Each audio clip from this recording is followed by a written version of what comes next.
Hi everyone, my name is Dina Gohar and I teach and supervise at the University of Michigan in Ann Arbor. And today I'm going to talk to you about a really simple inclusive teaching strategy you can start using right away if you aren't already. Because as you probably know, research shows that inclusive and high impact teaching practices improve students' engagement and belonging and a whole variety of learning outcomes. And this is especially the case for students who are members of historically underrepresented and or marginalized or minoritized groups. And these are the very students who are less likely to graduate from college otherwise. So it's really important for us to do our best to keep our classrooms as inclusive as possible, of course. And a big staple of any active learning classroom is class discussion, which we often rely on to help our students learn and build on the ideas of others and capitalize on the social nature of learning.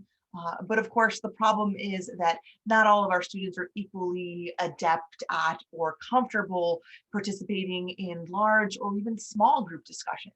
And I think this can be exacerbated online where social anxiety can be heightened because we're not really used to seeing ourselves so much.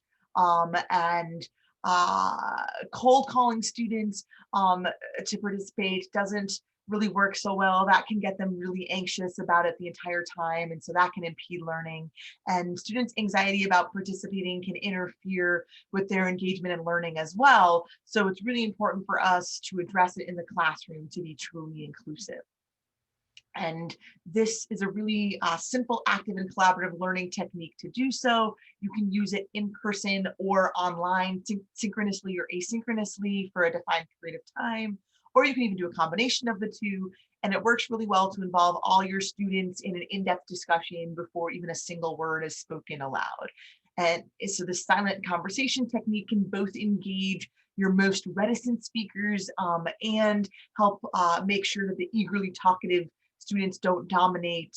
Everyone's voices are heard because everyone gets time to think about their ideas and reflect in writing, and that can really help slow things down and decrease social and performance anxiety.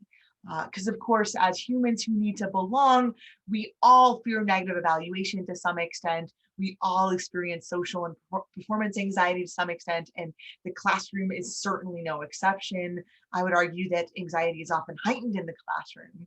And then on top of that, those of us who are members of marginalized or minoritized groups are prone to experiencing stereotype threats due to the risk of confirming negative stereotypes about our group, like girls aren't good at math. So I love that this technique, the silent conversations, can actually be done totally anonymously so that you can really mitigate stereotype threat and performance and social anxiety, and you can still be monitoring and jumping in as needed. And we know that well-used silence is critical for learning in the classroom, but man, are those awkward silences painful. And I think they can be 20 times worse on Zoom without all the nonverbals to help you decipher their meaning. So I love that this technique helps you avoid those awkward silences and capitalize on productive silence for learning. And then on top of that, you also get a visual record of students' comments and questions, which is really useful. You can refer to that at any time. You can monitor their progress. You can assess their learning at any point. And then students can also use that as a reference, which they love to have as well.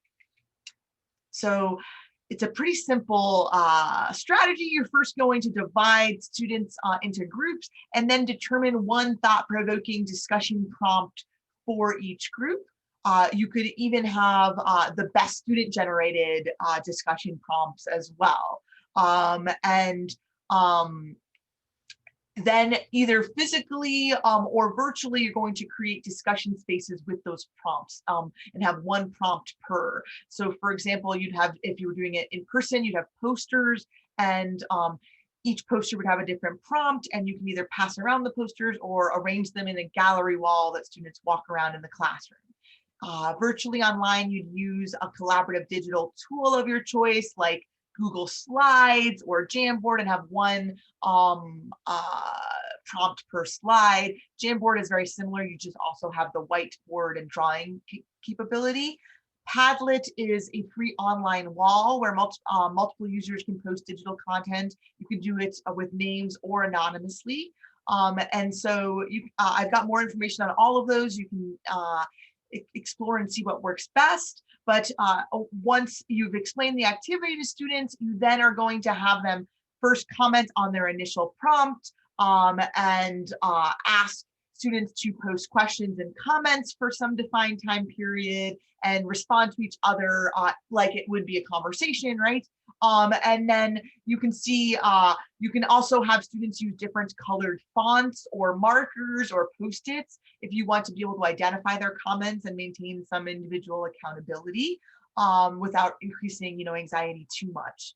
And once they are done commenting on their first prompt, you then have them move on to the next group's prompt, and one by one, they're going to do each of those. Of course, the order only matters if you're doing this synchronously, but you have them leave comments and further questions for thought. And then finally, when they're done commenting on each of the prompts, you have them return back to their original prompt and look at any new comments left. And then finally debrief on what they learned and the process of this. And I included sample debriefing questions and instructions for this activity that you can access on the link on the handout, as well as these Google slide templates that you can use so that you can get started with this activity right away. That's all. Thank you very much for your time. Let me know if you've got any questions. Feel free to tweet or email me as well, since I think we only got time for one question today.